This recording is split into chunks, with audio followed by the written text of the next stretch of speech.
भाजपा या कांग्रेस? बीजेपी की सरकार है। चाहे वो नगर परिषद का काम हो, अदालत का काम हो, बिगर पैसे कोई काम नहीं होता था। बीजेपी के राज में बिगर खर्चा, बिगर पर्ची। जनता का मूड किस तरफ जाता है वो तो मतदान के वक्त पता पड़ेगा। विकास खूब हुए हैं जी, रोड बन गए, पानी की व्यवस्था हो गई। ये डेजर्ट एरिया था, इसमें नहर का पानी आखिरी टेल तक पहुंच गया।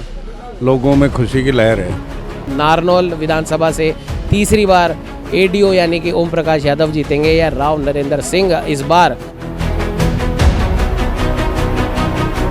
पहले कांग्रेस के राज में अगर कोई भी काम कराना पड़ता तो पहले पैसे दो फिर काम कराओ। ठीक है, लेकिन 2014 से लेकर 2019 का जो टेन्योर है ना बीजेपी का, वो बढ़िया निकला था। नारनौल विधानसभा में हम घूम रहे हैं सुबह से, मंडी के अंदर आए हैं। यहाँ पर व्यापारी वर्ग बैठा है। भाई साहब 5 तारीख को मतदान है, तो क्या कहना चाहोगे? हम तो बीजेपी ने देवांगे भाई वोट। व्यापारी वर्ग से आते हो आप? व्यापारी वर्ग से आते हैं।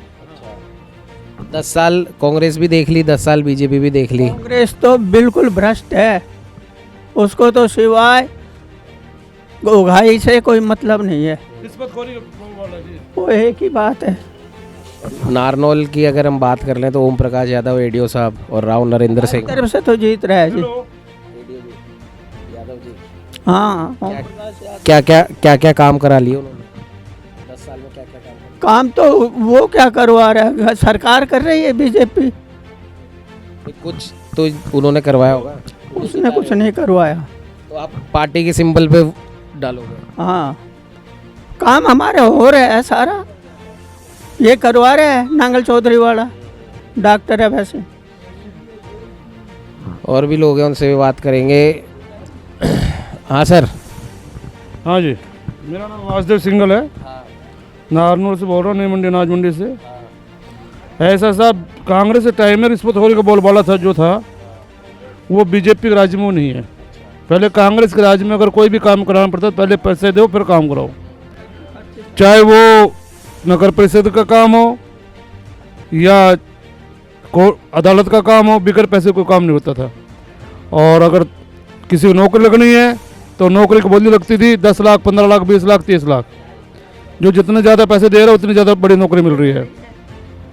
बीजेपी के राज में बिगर खर्चा, बिगर पर्ची, सबको नौकरी मिल रही है। जो बच्चा जिस लायक है उसको नौकरी उसको मिल रही है।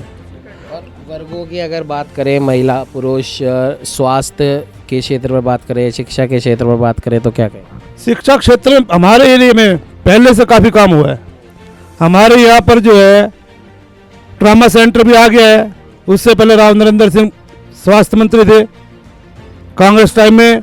जब वो ट्रामा सेंटर यहाँ मंजूर हुआ तो उन्होंने ट्रामा सेंटर नारनौल बनाकर और जगह बनवा दिया। यहाँ पर जो है अभय सिंह जी जब से आए हैं और ओम प्रकाश जी और ऊपर मोदी सरकार, उन्होंने तीनों के सहयोग से यहाँ पर ट्रामा सेंटर हुआ है। और यहाँ पर जो मेडिकल हब, मेडिकल कॉलेज खुल रहा है जो कोरियावास गांव के अंदर खुल रहा है। इससे स्वास्थ्य सेवाएं भी यहाँ पर जो है काफ़ी बढ़ गई। और आयुर्वेदिक कॉलेज है, 200 बेड का कॉलेज है, उसके अंदर बहुत बढ़िया स्वास्थ्य सेवाएं है।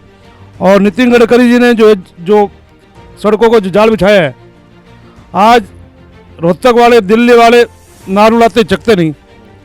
पहले अगर किसी रोहतक से कहते नारनौल जाना है तो वो कहते भैया वो तो जो है जंगल राज, वहाँ जाने से कोई फायदा नहीं। 10-10 हाथ, 2-2 हाथ के खड्डे हो रहे हैं। सुबह चलेंगे शाम तक पहुँचेंगे। अगर किसी टैक्सी वाले को हायर करते भी दादरी चलना है तो कहते जी भाई अगर रेवाड़ी होकर चल रहे तो हाँ भर सकता हूँ साहब, महेंद्रगढ़ होकर नहीं जाऊँगा मैं। और आज हर किसी गाड़ी वाले को बोल दो, वो कहते हैं चलो साहब पंजा दबाने जुड़ते दादरी पहुँचने देर नहीं है। मतलब हाईवे की कनेक्टिविटी पूरी हो गई पूरी तरह से। हमारे इधर से 6 नेशनल हाईवे निकल रहे हैं हमारे यहाँ से, नारनौल से चारों तरफ से। लॉजिस्टिक अब बन रहा, बहुत बड़ा इंडस्ट्री बढ़ने वाला है यहाँ पर, जिसका कार्य सुचारू रूप से चालू है। नारनौल की अगर विशेष तौर पे हम बात कर लें तो यहाँ पे 2 उम्मीदवार हैं, एक तो ओम प्रकाश यादव एडीओ और राव नरेंद्र सिंह। तो एडीओ साहब को कितने नंबर दोगे, नरेंद्र सिंह को कितने नंबर दोगे?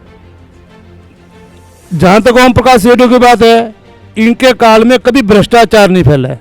अगर कोई बच्चा भी इनके पास जाके खड़ा हो गया, पकड़ के ऐसी बाजू कर दी ना, प्रधान जी मेरी बात सुनो, तो एसडीओ साहब ने हमेशा उनकी बात सुनी है।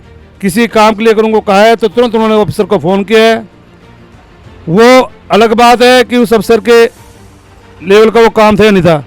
और नरेंद्र सिंह के पास अगर कोई जाता था तो अगला आंख मीच के बात करता तो बोलते नहीं था। और उसके दलाल बैठे रहते थे बाहर, भाई क्या काम है, कैसे क्या क्या है, इतने रुपये लेंगे कि लाओ हम करा देते हैं। आप क्या कहोगे भैया? तो यही कह दिया, एक ही बात है जी। इसको आपके भी मन में होगा। बीजेपी को देंगे जी वोट, कांग्रेस को तो मतलब ही नहीं है वोट देने का। अपना तो मकसद ही सिर्फ बीजेपी है। जो हमारा काम बीजेपी कर सकते, कांग्रेस क्या किया है नारनौल में आज तक? नरेंद्र पहले था, क्या करके गया है यहाँ? अब नरेंद्र है खड़ा तो वाला टेली में जाके, वहाँ तो जगह नहीं मिली, फिर नारनौल भाई आया। क्या मतलब है उस चीज़ का? पहला चॉइस नारनौल नहीं था। ना नहीं था पहला चॉइस, पहला टेली था। 2 बार यहाँ हार चुका, फिर टेली भाग गया, 1 नंबर नहीं पड़ा, फिर नारनौल आ गया। लड़की आ गई जब ये नारनौल आ गया। तीसरी बार फिर से तीसरी बार तो फैल है कहानी, तीसरे नंबर पे आएगा। हाँ, पहले नंबर पर किसको ला रहे हो? पहले नंबर पे ओम प्रकाश एडियो, दूसरे नंबर पे आएगी झाड़ू और तीसरे नंबर पे आएगा नरेंद्र। 3 उम्मीदवार में से पहला नंबर यहाँ पे जो लोग बैठे हैं, व्यापारी लोग बैठे हैं, उन्होंने पहला नंबर ओम प्रकाश यादव एडीओ को दिया है, दूसरा नंबर झाड़ू यानी कि आम आदमी पार्टी मटरू को दिया है, तीसरे नंबर पे राव नरेंद्र सिंह को दिया है। कहने की बात यह है कि अगर रुझानों की बात करें तो अभी कहीं ना कहीं एक हाथ ऊपर बीजेपी ज़रूर चल रही है, लेकिन टक्कर कांटे की पूरे हरियाणा की बात करें तो दिख रही है। नारनौल की विशेष तौर पर बात करें तो एक हाथ ऊपर ओम प्रकाश यादव एडीओ दिखाई दे रहे हैं।